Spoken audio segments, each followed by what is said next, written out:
जय हिंद दोस्तों। स्वागत है हमारे यूट्यूब चैनल राज स्टडी जीएस पे। दोस्तों, इस वीडियो में हम जीके जीएस के कुछ इम्पोर्टेंट क्वेश्चन देखेंगे जो कि आने वाले exam group D, RPF constable और दिल्ली पुलिस के लिए काफ़ी महत्वपूर्ण है। तो चलिए शुरुआत करते हैं पहले प्रश्न से। पहला प्रश्न है कि भारत में प्रथम जैवमंडल आरक्षित क्षेत्र कौन सा है? तो इसका सही उत्तर है ऑप्शन नंबर ए, नीलगिरी।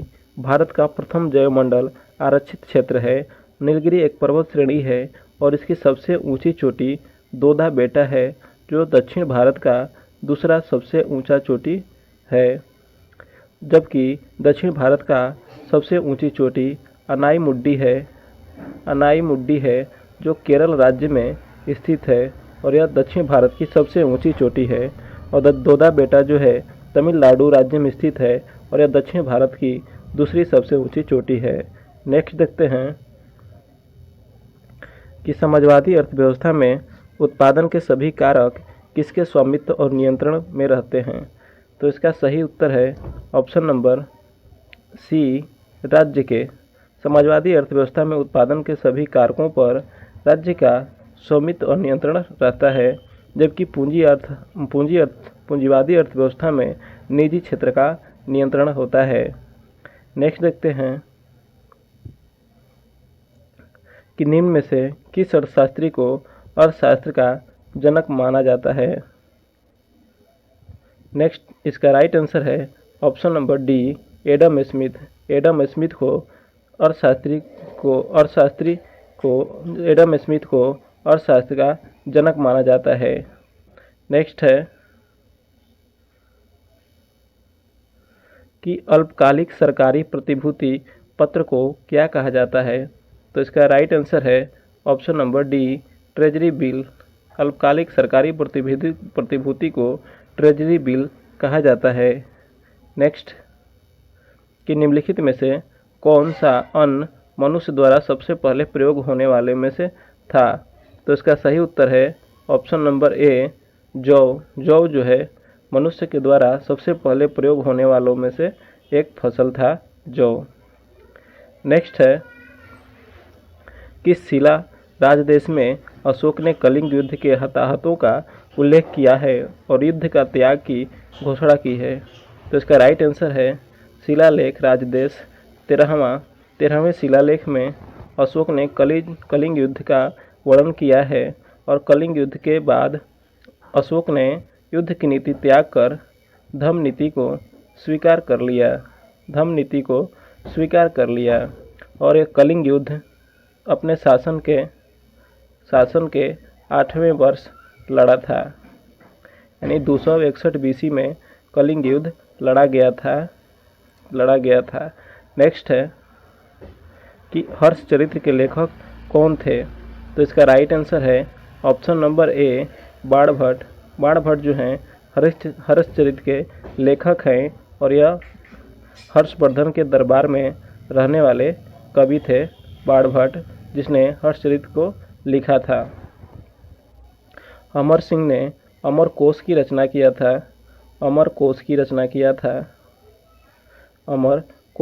किया था और कालिदास ने मेघदूतम, मालविका अग्निमित्रम जैसे रचना किया है।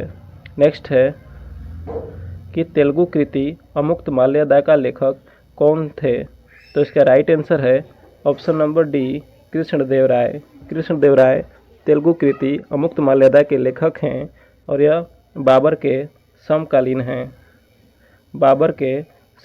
हैं कृष्णदेवराय। नेक्स्ट है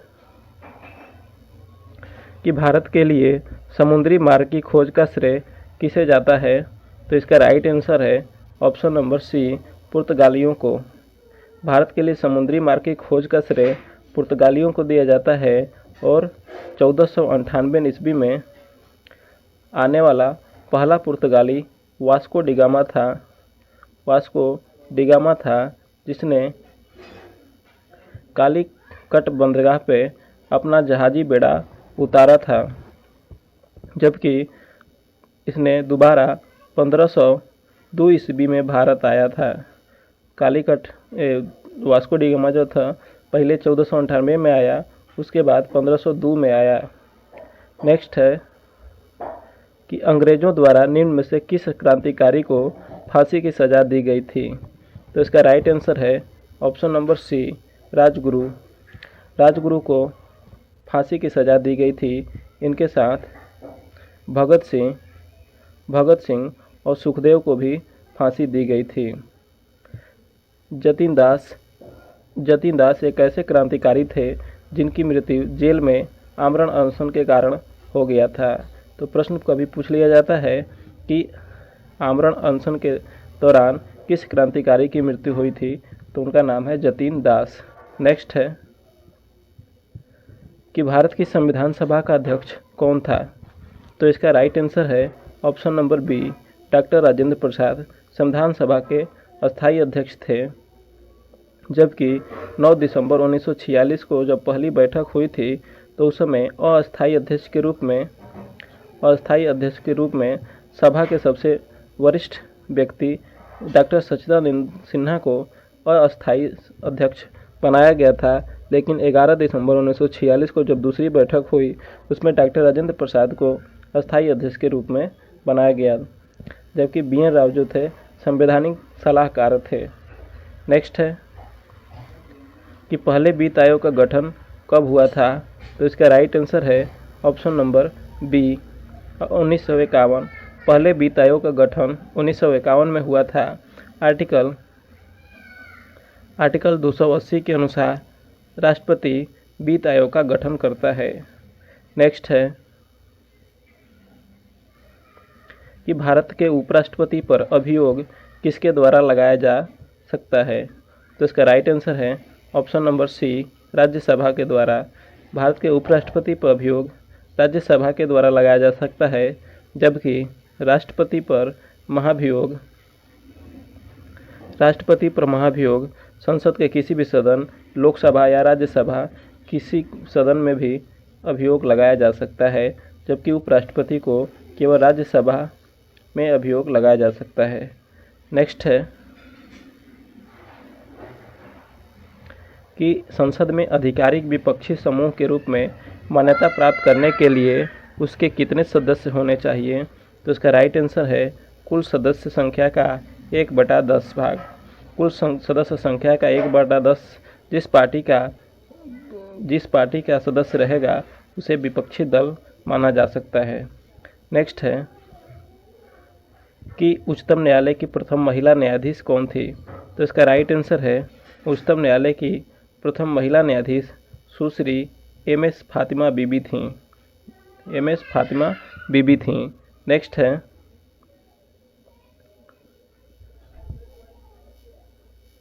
कि वर्ष 1977 में किसकी अध्यक्षता के अंतर्गत पंचायत राज की जांच करने के लिए एक सरकारी समिति नियुक्त की गई थी? तो इसका राइट आंसर है ऑप्शन नंबर ए, अशोक राय मेहता समिति।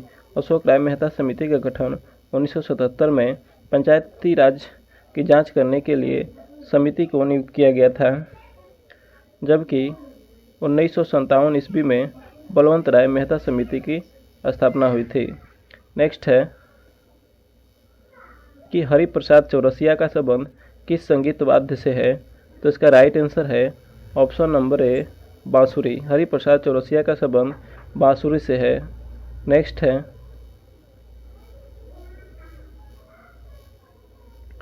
कि भारत में नृत्य, नाटक और संगीत के विकास को बढ़ावा देने की जिम्मेदारी निम्नलिखित में से किसकी है?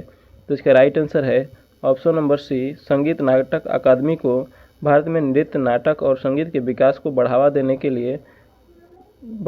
के लिए जिम्मेदारी दी गई है।